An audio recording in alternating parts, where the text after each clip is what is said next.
Church, I exhort you this morning to not confuse love with niceness, but to love the hard way. Let me explain this. In the year 390, the Roman Emperor Theodosius ordered the slaughter and the massacre of thousands of innocent people in Thessalonica. Now, Ambrose, the bishop of Milan at the time, was both the emperor's spiritual advisor and his friend. Now, the easy thing for him to do would have been to stay silent and just let it slide. But he instead wrote to the emperor and named his sin and barred him from participating in the Lord's table.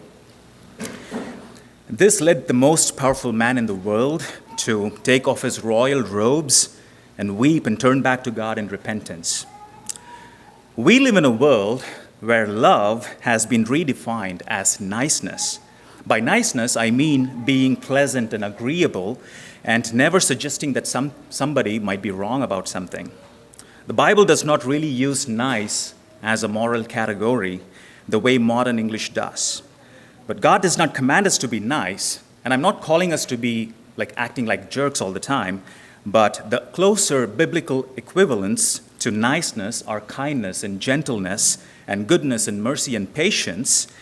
And none of this is actually captured in the word niceness as we think about it today. Niceness is never described in the Bible as the fruit of the Spirit. By contrast, Scripture's language for love includes truth and courage and a willingness to do good even when it is hard. Paul says that love does not rejoice in wrongdoing, but rejoices with the truth. And Paul practiced this kind of love.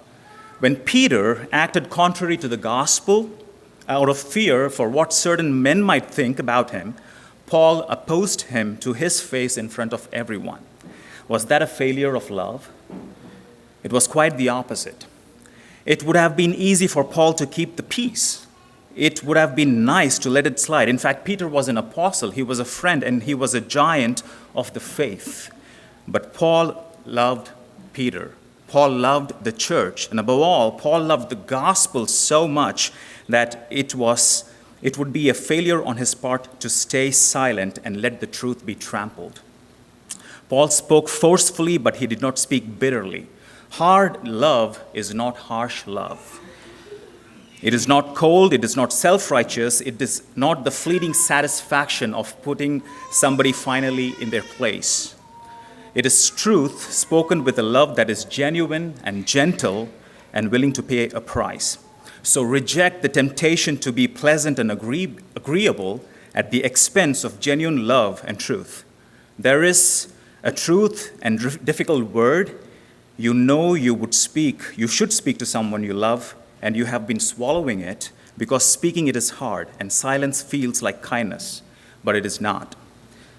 Husbands, if you see your wife walking towards something that will hurt her, maybe a decision, a pattern, or a blind spot, love her by speaking the hard and true word.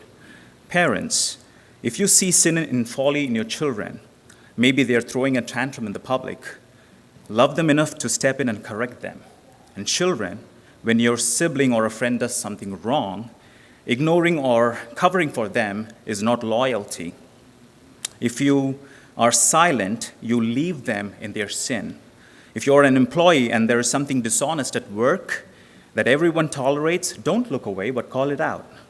If you are a business owner and an employee needs an honest, critical feedback, don't protect their feelings at the expense of their future, but tell them the truth.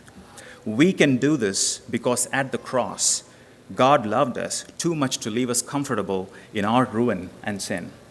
He named our sin, He bore it, He nailed it to the cross. So love like that, not nicely, not silently, but the way Christ loved us at the cross.